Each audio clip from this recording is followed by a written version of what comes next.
കോതമംഗലം രൂപതയുടെ കീഴിൽ പ്രവർത്തിക്കുന്ന ഉന്നത വിദ്യാഭ്യാസ സ്ഥാപനം Viswajyothi engineering college Vazhakulam. Silver ജൂബിലിയുടെ നിറവിൽ അക്കാദമിക് മികവിന്റെ 25 വർഷങ്ങൾ പിന്നിടുന്ന വിശ്വജ്യോതിയോടൊപ്പം നിങ്ങളുടെ ഭാവി സുരക്ഷിതമാക്കൂ.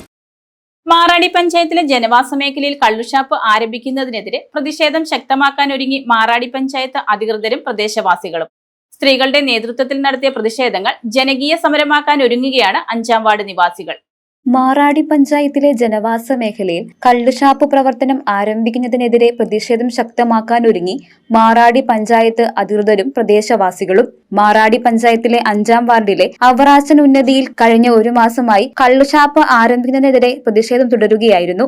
ജനവാസ മേഖലയും ആരാധനാലയവുമുള്ള പ്രദേശത്താണ് വ്യാജമായ രീതിയിൽ ലൈസൻസ് നേടിയതെന്ന് അധികൃതർ വാർത്താസമ്മേളനത്തിൽ അറിയിച്ചു. മൂവാറ്റുപുഴ എക്സൈസ് ഉദ്യോഗസ്ഥരടക്കം വ്യാജ ലൈസൻസ് നേടുന്നതിന് കൂട്ടുനിന്നിട്ടുണ്ടെന്ന് Maradi panchayat president Shandy Abraham, vice president Saju Kunnappilly, block panchayat member Sabu John, Congress Maradi mandalam president P Jolly, പ്രദേശവാസികൾ തുടങ്ങിയവർ വാർത്താസമ്മേളനത്തിൽ അറിയിച്ചു.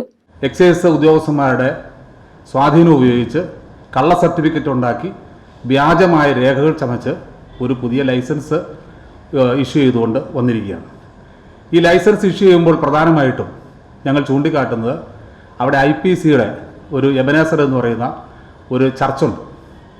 അത് ചർച്ച് എന്ന് പറയുമ്പോൾ പെന്തക്കോസ്ത് മിഷൻ്റെ പ്രാർത്ഥനാലയമാണ്.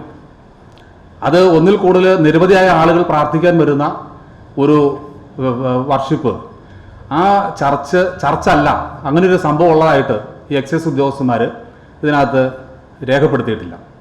ഞങ്ങളിത് ചൂണ്ടിക്കാട്ടിയപ്പോൾ അത് ഒരു ചർച്ചിൻ്റെ ഒരു ഡെഫിനിഷനിൽ വരില്ല എന്നാണ് എക്സൈസ് ഉദ്യോഗസ്ഥന്മാർ പറഞ്ഞത്. 50 മീറ്റർ പോലും ദൂരമില്ല ഈ മറ്റേ പെന്തക്കോസ്ത് പ്രാർത്ഥനാലയവുമായിട്ട് ഈ നിർദ്ദിഷ്ട ഈ ഷാപ്പ് എന്ന് പറയുന്ന സ്ഥലത്തേക്ക് 50 മീറ്റർ പോലും ദൂരമില്ല. ഒരു 20 മീറ്റർ ഒരു പറമ്പിൻ്റെ ഇടയാണുള്ളത്. അപ്പോൾ ആ സ്ഥലത്താണ് നൂറുകണക്കിന് നൂറുകണക്കിന് വീടുകൾ.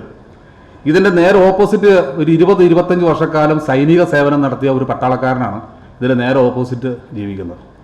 അപ്പോൾ തൊട്ടപ്പുറ IDFIXിൻ്റെ വില്ലകൾ 28ഓളം വരുന്ന വില്ല പ്രോജക്റ്റുകൾ നടന്നുകൊണ്ടിരിക്കുന്നു. തൊട്ടപ്പുറ ഒരു 5 SC കുടുംബങ്ങൾ അവിടെ താമസിക്കുന്നുണ്ട്. ഇതൊക്കെ മറച്ചു വെച്ചുകൊണ്ട് വ്യാജമായ രീതിയിൽ രേഖകൾ ചമച്ചാണ് ഇദ്ദേഹം ഈ ലൈസൻസ് കരസ്ഥമാക്കിയിരിക്കുന്നത്. അതിനകത്ത് മൂവാറ്റുപുഴ എക്സൈസിൻ്റെ റേഞ്ച് ഓഫീസർ ഉൾപ്പെടെ എക്സൈസിൻ്റെ ഉദ്യോഗസ്ഥന്മാർ, സർക്കിൾ ഇൻസ്പെക്ടർ ഉൾപ്പെടെ എല്ലാ ഉദ്യോഗസ്ഥന്മാരും ഇതിനകത്ത് ഇതിന് കൂട്ടുനിന്നിട്ടുണ്ട്. ഈ പട്ടിക വസ്തുവിൽ നിന്നും കേവലം 20 മീറ്റർ മാത്രമാണ് അകലം. ഈ പെന്തക്കോസ്തുകൾ കേവലം 20 മീറ്റർ മാത്രമാണ്. Advocate Nandini RS, advocate commissioner 30/6/2026 എഴുതിയുണ്ടാക്കിയ തയ്യാറാക്കിയ ഒരു ഇത് മാപ്പാണ്. അതുപോലെ തന്നെ ഈ ആരാധനാലയം അവിടെ ഉണ്ടായിരുന്നു എന്ന് തെളിയിക്കുന്നതിനുള്ള KSEBയുടെ ഇതാണ്. പേര് പാസ്റ്റർ കുരുവിള എന്നുള്ള ആളുടെ പേരിലാണ് ഈ KSEB ബില്ലടക്കുന്നത്.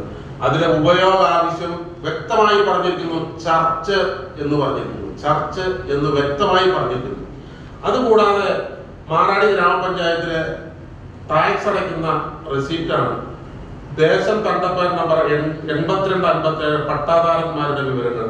1 കുരുവിള ബ്രാക്കറ്റിലെ ഇന്ത്യൻ പെന്തക്കോസ്ത് ദൈവസഭ, ജോസഫ് മകൻ, വല്യക്കാൽ, അങ്ങാടി വില്ലേജ്, റാണി താലൂക്ക്, സർവേ നമ്പർ, വിസ്തീർണം, അതിന്റെ ഇതാണ്. അപ്പൊ ഈ രേഖകളിൽ നിന്ന് നമുക്ക് വളരെ സുവ്യക്തമാണ് അവിടെ ഈ അനധികൃതമായി പ്രവർത്തിക്കുവാൻ ഉദ്ദേശിക്കുന്ന ആ കള്ള് ഷാപ്പിന് 20 മീറ്റർ അകലെ ഈ ആരാധനാലയം, നിത്യാരാധനയുള്ള ആരാധനാലയം, ഞായറാഴ്ചകളിലൊക്കെ 50-100 പേരെ അവിടെ വരുന്നുണ്ട് എന്നുള്ളതാണ് ഞങ്ങളുടെ അറിവും. ഞങ്ങൾ കഴിഞ്ഞ ഞായറാഴ്ച കണ്ടിട്ടുള്ളത്. ആ ആരാധനാലയത്തിന്റെ മുമ്പില് കൊണ്ടുവന്ന് വെക്കുക എന്ന് പറയുമ്പോൾ ഞങ്ങൾ ബഹുമാന്യായ എക്സൈസ് വകുപ്പ് മന്ത്രിക്ക് പരാതി കൊടുക്കുകയും എക്സൈസ് വകുപ്പ് മന്ത്രി എക്സൈസ് കമ്മീഷണർക്ക് റിപ്പോർട്ട് കൊടുത്ത് നടപടികൾ സ്വീകരിക്കുവാനും മേൽ നടപടികൾക്കായി ഫയൽ ഫോർവേഡ് ചെയ്തു. അദ്ദേഹം മൂവാറ്റുപുഴ എക്സൈസ് ഓഫീസിലേക്ക്, അതായത് CIക്ക് ഈ ഫയല് ഫോർവേഡ് ചെയ്തപ്പോൾ അദ്ദേഹം അവിടെ ഇങ്ങനെ ഒരു ചർച്ച ഉണ്ടെന്നോ, അവിടെ ജനവാസ മേഖലയുണ്ടെന്നോ, അങ്ങനെ ഒരു സംഭവം ഉണ്ടെന്നോ അവിടെ കാണിക്കാതെ ഇരുന്നത് കൊണ്ടാണ് ഹൈക്കോടതിയിൽ നിന്നും ഇങ്ങനെ ഇവർക്ക് അനുകൂലമായ ഒരു പോലീസ് പ്രൊട്ടക്ഷന് വേണ്ടിയിട്ടുള്ള അനുമതി പത്രം കിട്ടിയത്. ജനങ്ങൾക്ക് ഉപദ്രവമായ പദ്ധതിക്ക് പഞ്ചായത്ത് കൂട്ടുനിൽക്കില്ലെന്നും പഞ്ചായത്തും അവിടുത്തെ പ്രദേശവാസികളായ ജനങ്ങൾക്കും അംഗീകരിക്കാനാകില്ലെന്നും മാറാടി പഞ്ചായത്ത് പ്രസിഡന്റ് ഷാൻഡി എബ്രഹാം പറഞ്ഞു. മാറാടി പഞ്ചായത്തിൽ ഒരു തെങ്ങോ പനയോ ചെത്താതെ ഈ കള്ള് എവിടെ നിന്ന് വരുന്നതാ? വ്യാജമായി വരുന്ന ഈ കള്ള് കുടിച്ച് ആളുകളെല്ലാം ഒരു ക്രമസമാധാനം നഷ്ടപ്പെടുത്തുന്ന രീതിയിലേക്ക് ജനോപദ്രവമായ ഒരു പദ്ധതിയാണ് അവിടെ വരാനായിട്ട് പോകുന്നത്. അതിനൊരിക്കലും പഞ്ചായത്തിന് കൂട്ടുനിൽക്കാൻ പറ്റില്ല. കാരണം ഷാപ്പ് തുടങ്ങുന്നതിനൊന്നും ഞങ്ങളെതിരല്ല. അത് സർക്കാർ ഓർഡർ ഉള്ളതാണ്, നടത്തിക്കോട്ടെ, എവിടെ വേണമെങ്കിലും നടത്താം. പക്ഷെ ഇത്രമാത്രം ജനങ്ങൾ നിബിഡമായി പാർക്കുന്ന ഈ ഉൾപ്രദേശം എന്ന് പറഞ്ഞാൽ അവിടെ ID ഫിക്സിൻ്റെ ഒരു 28ഓളം വില്ലകൾ പണിതിട്ടുണ്ട്. ഇനി ഒരു 40 വില്ലകൾ പണി നടന്നുകൊണ്ടിരിക്കുക. ഇത്രയ്ക്ക് ഡെവലപ്പായ ഒരു ഏരിയയിലേക്ക് ഒരു കള്ള് ഷാപ്പ് കൊണ്ടുവന്ന് നടുക്ക് വെച്ചിട്ട് അവിടുത്തെ ജനങ്ങളുടെ ക്രമസമാധാനം നഷ്ടപ്പെടുത്തുന്ന രീതിയിൽ പ്രവർത്തനമുണ്ടായാൽ ഒരിക്കലും അത് പഞ്ചായത്തിനോ അല്ലെങ്കിൽ അവിടെയുള്ള ജനങ്ങൾക്കോ ഇത് അംഗീകരിക്കാൻ സാധിക്കില്ല.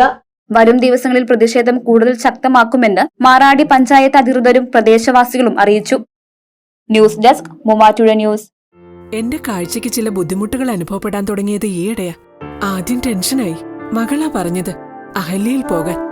അഹല്യയ്ക്ക് 30 വർഷത്തെ പാരമ്പര്യവും വിശ്വസ്തതയുമുണ്ട്.